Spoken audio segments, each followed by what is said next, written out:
One of the most popular garden vegetables can also seem like the most difficult to grow. So today we have Mallory Kelley, REA in Central Alabama, here to help us take some of the mystery out of growing tomatoes. Today on From the Ground Up. From the Ground Up, a podcast of the Alabama Extension Home Grounds team educating you about home landscapes, gardens, and home pests.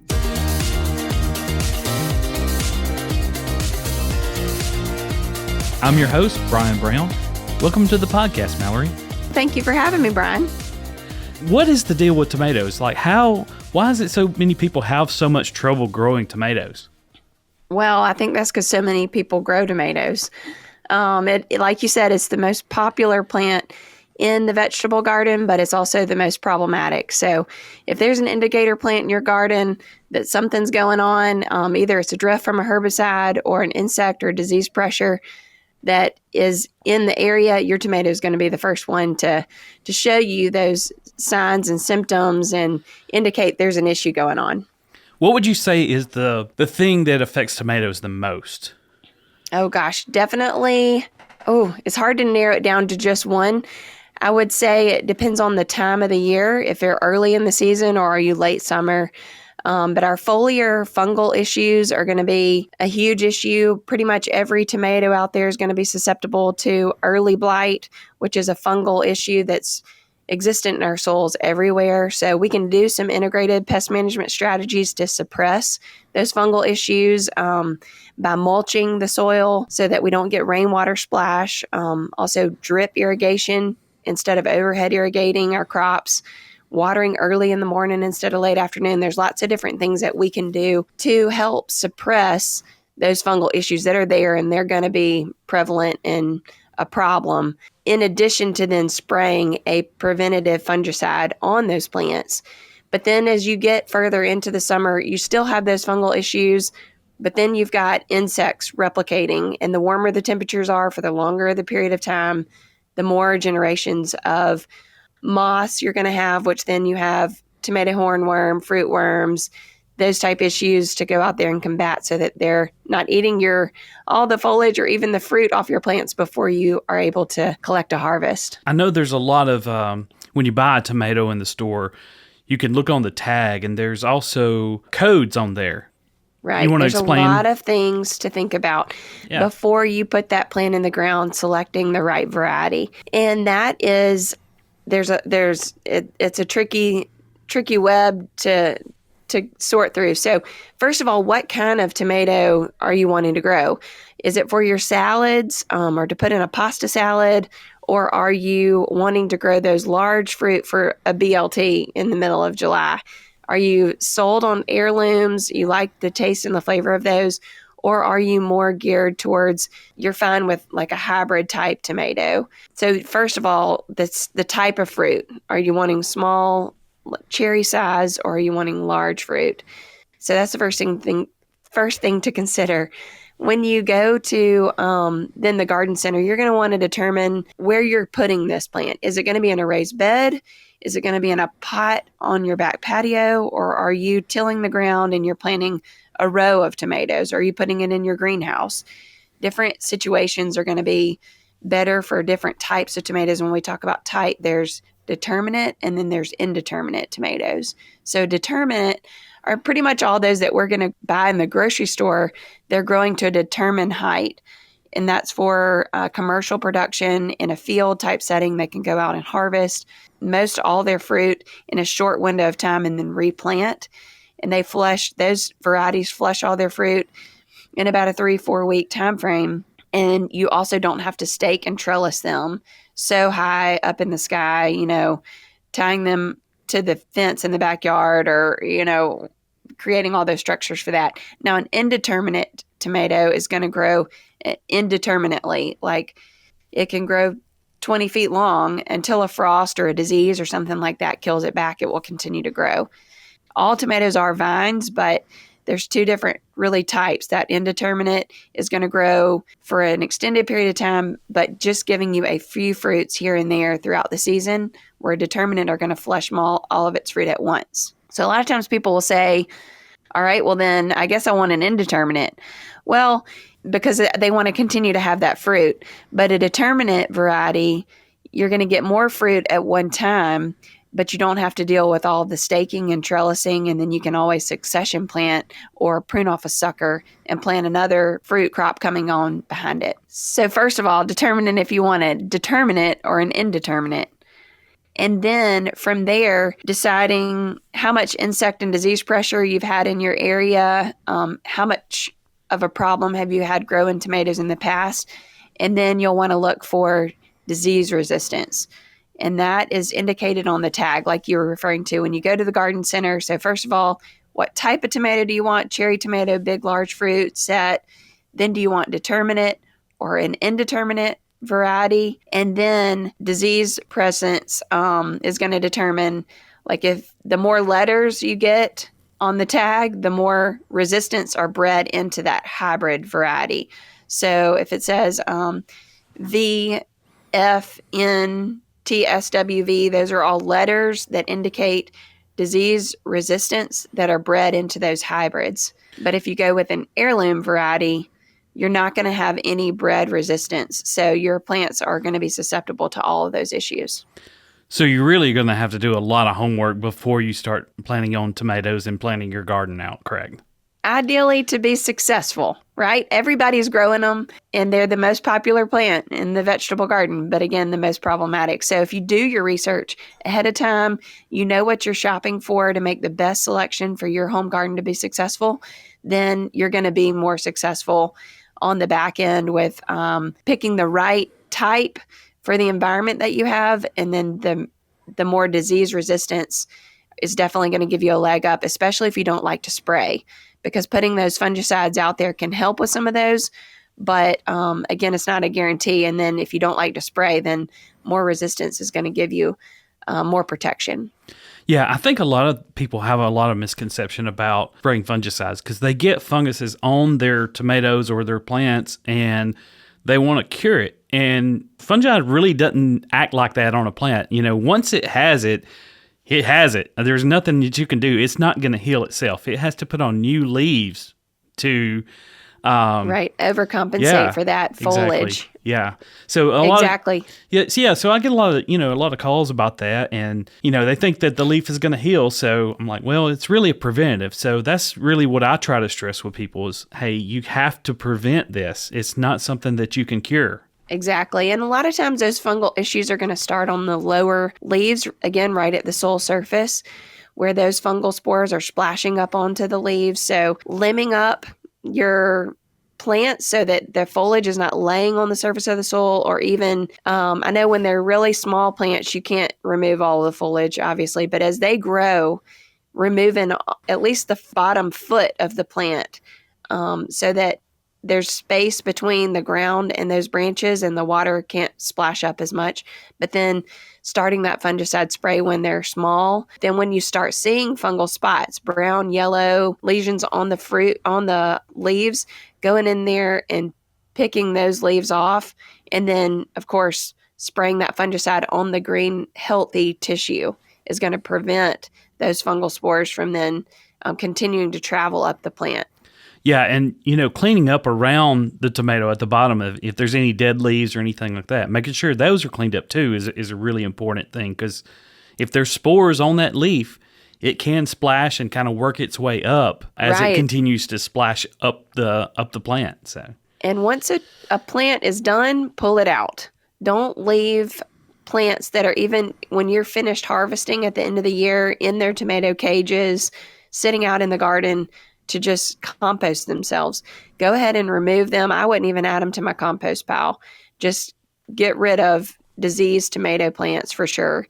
And that way, those fungal spores are not overwintering in that plant material. And then they're sitting there primed, ready to go next year. As soon as the temperatures are favorable, we get afternoon rain splashing up on the foliage, then you're going to start seeing those issues. So breaking the cycle by removing the plant material as soon as the plant has finished production is going to be another key to success. So Mallory, there's some organic options that you can use for fungicide, correct? There are some organic options. Copper is oftentimes a product that we'll use in the garden. We use it for fungal issues as well as some bacterial spot or speck on the fruit or the foliage. sulfur as well. And then there's some oil type products, neem oil out there, but be very careful with those in the vegetable garden as we go into the heat of the summer, because oftentimes it'll end up burning the foliage and the fruit. Yeah, and you can use oils for other things too, like insects, correct? You can, and even soaps are used for soft-bodied insects. It will suffocate the body of the insect, so it depends on what kind of insect it is for sure. So when you say soaps, you're not meaning liquid dish detergent soap, correct? Right. Most of the time not. I mean, some gardeners will use those, but a lot of times they have lotions and aloes and things like that mixed in there as well. So I would recommend that you go and buy an insecticidal soap that's actually labeled. We want to make sure we follow the label with any of these products that we apply. Make sure that the insect you're trying to control is listed, and that you're also following the directions on temperature and timing, how many days you need to wait before you can apply it again. And even the post-harvest interval date should be listed on there as well. So it may tell you one post-harvest interval, or 7 or 10, 14, 21. Just depends on the active ingredient in the product. And that means you have to wait 7, 10, even 21 days from the time that you applied it until you can harvest the fruit and actually consume it. Another insecticide that we didn't mention just a second ago that is organic, and I recommend it in all vegetable gardens, whether you're growing tomatoes or lettuce, broccoli, cabbage, collards, anything like that, is Bacillus thuringiensis, often sold as the trade name Dipel, but it's a bacteria that's a gut poison to tiny worm larvae. Really, it only works against them when the larvae are really small and when you don't really see them or the damage that they're producing. But you can keep it out there regularly. Oftentimes it's bought in the garden centers as a dust, and you apply it to the foliage. It has a 0 post-harvest interval date. So again, it's a bacteria that's a gut poison to worms. But for humans, it doesn't affect our guts. So, of course, you would still wash the fruit before you consume it. But it's a really good control for just worms. And it's going to be specific. So you're not killing ladybugs and honeybees or anything else of that nature. You're only controlling worms in the garden. So how does the rain affect those? Yeah, if it rains, you pretty much need to go back out and reapply. That's almost with any of our insecticides or our fungicides that we apply. You want to try to do it when you've got at least a few days span in the weather when it's not going to rain for it to be most effective. So one of the most common questions I get about tomatoes is blossom end rot, because a lot of people have this problem. And right. A lot of people think it's a disease, they're like, what's wrong with it? But it's really not a disease. I think it's considered a disease in professionally and whatnot, right. But it's actually a physiological disorder. That's right. With blossom end rot, a lot of it can be prevented with a soil test. So we recommend at least every 3 years, go out there, collect soil, get a soil test, send it off to the lab, $10 now at Auburn University, and they can give you recommendations, mostly for your pH range and make sure you have enough calcium in the soil. But most times with blossom end rot, it is not so much that calcium is not available in the soil, but it's the environment in which the plant is living. A lot of times there is calcium there, but our soils will go from saturated with a lot of rainfall or a lot of water from you out there in the afternoon with a water hose, and then we don't water again, or you go on vacation for the next week or two and the soils get bone dry. So we're going from really saturated to really dry conditions back and forth, and that oftentimes is what causes it. The calcium is there, it's just not available for the plant to take it up. If you can moderate your moisture level in the soil, then you're going to most times eliminate the blossom end rot issue. And that can be done with, of course, drip irrigation, putting that water directly to the soil. But I tell gardeners, the number one thing you can do to be successful in a vegetable garden is to mulch. Putting that thick layer of mulch around your plants. And that's never done in a vegetable garden. I don't know if it's because the size of a garden, if it's in ground, oftentimes that seems overwhelming, or no one ever sees a garden like that mulch, so then they don't mulch their raised bed vegetable garden. But mulching your garden is going to be key. Either, raking up leaves in the fall and piling them up to then later use them as a mulch is also a free source if you don't have pine straw nearby that you can rake. But that's going to keep the soil a constant temperature and keep the sun from hitting it directly and drying it out. And that will oftentimes eliminate the blossom end rot issue. Yeah, and so one of the things about blossom end rot, and I'm going to get real technical on everybody here, calcium is uptaken with water to the plant. The calcium ion actually binds cell walls together. And so when that calcium is not in that plant, the cell walls kind of break apart. And so that's what you're seeing, because that's the most active growing part of the tomato is on that distal end of it. So on the end of that tomato or the bottom of the tomato, that's where you're going to get that rot or what looks like rot. So it's really just that tomato end collapsing because its cell walls aren't bound together. Sorry for the technical explanation, but that's right. How it works. That's awesome. That's right. And it's not just tomatoes. You'll see it in your squash and zucchini sometimes as well, and watermelons. A lot of our melons are also susceptible to it. So what kind of other problems do you see with tomatoes? The presence of southern blight is also something that you should be on the lookout for. With that one, we can easily identify it because of seeing the actual spores and the mycelium of the fungal issue right at the base of the plant where it enters the ground. So that would be something to keep an eye on. Bacterial wilt is more common, I would say, in my area. It's a bacteria that's in the soil and it clogs the vascular system. So you go out and water because the plants look wilted, and then you go back out and they don't look any different. They're healthy and happy and green. They just look like they haven't had water in 3 or 4 weeks. Even with your continued watering, they don't perk up. And that's where that that bacterial issue has clogged up so that the plant can't take up water. With that one, you need to be very careful, removing the plant and all the soil around the roots, being careful not to take your shovel and dig here or move soil here or there. You're really going to want to pick up and move to a different area to garden. So that's a hard one when you get it in the soil. And nematodes are another thing to be on the lookout for with tomatoes.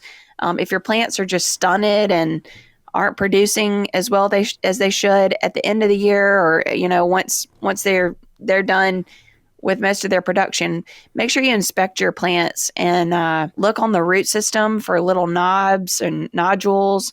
And that would indicate that there are nematodes in the soil. And oftentimes that causes a suppression of growth and production. Also, your tomato spotted wilt virus, again, that's one that we do have some bred resistance to. On the tag, you'll see TSWV.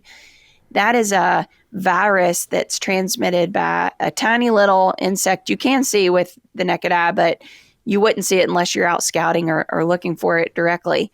But it's a virus that's transmitted and really hard to control, especially because insecticides and things you put out there, the insect's already transmitting the virus before it ingests enough of a product to kill it, and then it's infected your plants.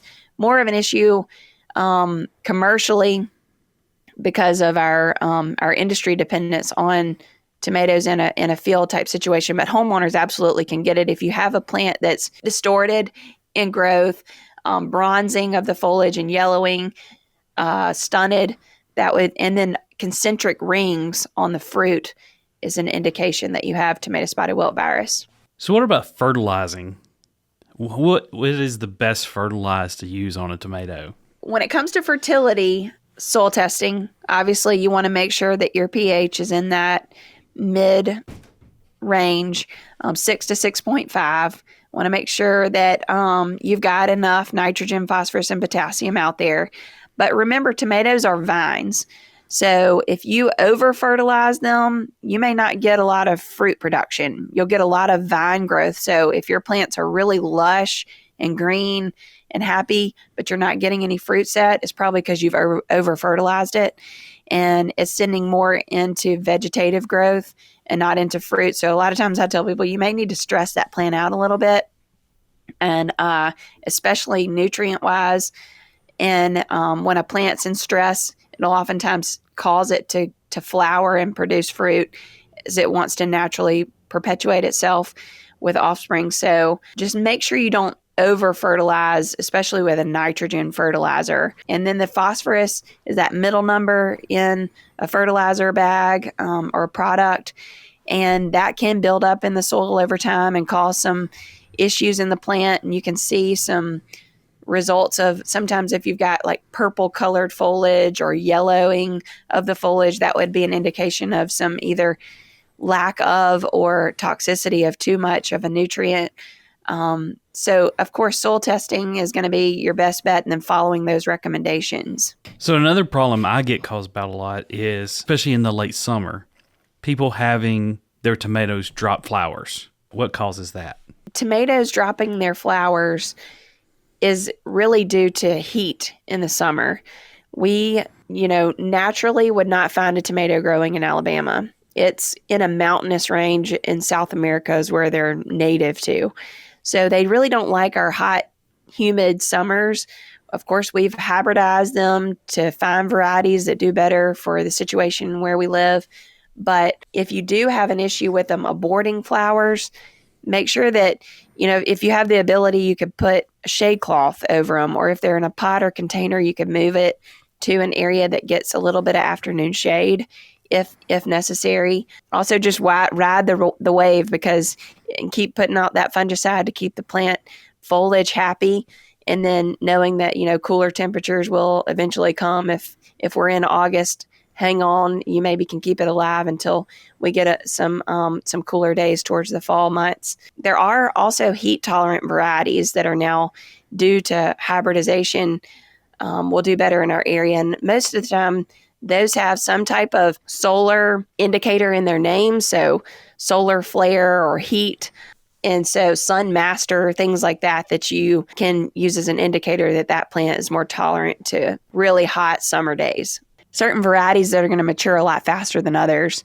Some will produce in 50 to 60 days. Like Early Girl, for instance, early indicated in her name, she'll produce in about 50 to 55 days, where those late varieties like Ace is one. Most of our heirlooms, Brandywines and Cherokee Purple, those are going to be long 100 days before you're going to be seeing fruit on that. So with an heirloom, you've got a plant that's not bred for any resistance that you got to keep alive so much longer before it's even going to start producing a fruit for you.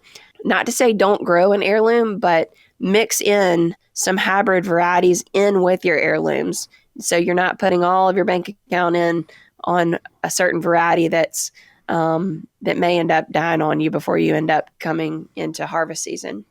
So speaking of harvest, I remember my mom and my grandma, they would pick tomatoes green and then put them on the windowsill and then they would turn red. So what's the difference in picking them green, letting them turn red versus letting them ripen on the vine? Right. So an advantage to that as a homeowner is that tomatoes will continue to ripen. Not all fruits will do that on their own. Some you have to wait until they're completely ripened before you harvest them. But with tomatoes, a lot of times that will help you avoid some of the critter problems with birds coming and pecking at the fruit, squirrels coming and stealing your harvest, and then also worms. Maybe you won't have to spray as long to keep the worms from getting in there and destroying the fruit on the plant. So, bringing them inside, there's really no problem with that. Some people do say it affects the taste. The longer it stays on the vine, of course, it is getting nutrients and water from the root system of that plant.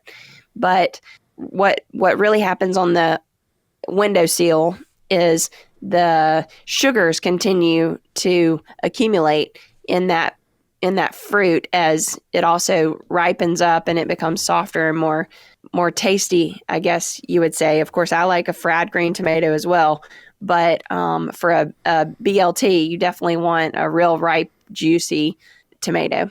Mallory, thanks for joining us today. I hope everyone has learned a little bit about growing tomatoes, and hopefully you'll be successful this summer when growing them. That's right. Thank you for having me, and just implementing a few of these tips along the way, whether it's fungicides or putting in mulch or scouting for insects, things like that along the way will definitely help increase your success. And I hope everyone has a great summer and enjoys those tomatoes. If you have any questions, feel free to contact your local extension agent. And until then, we'll see you next time. From the Ground Up is a production of the Alabama Cooperative Extension System.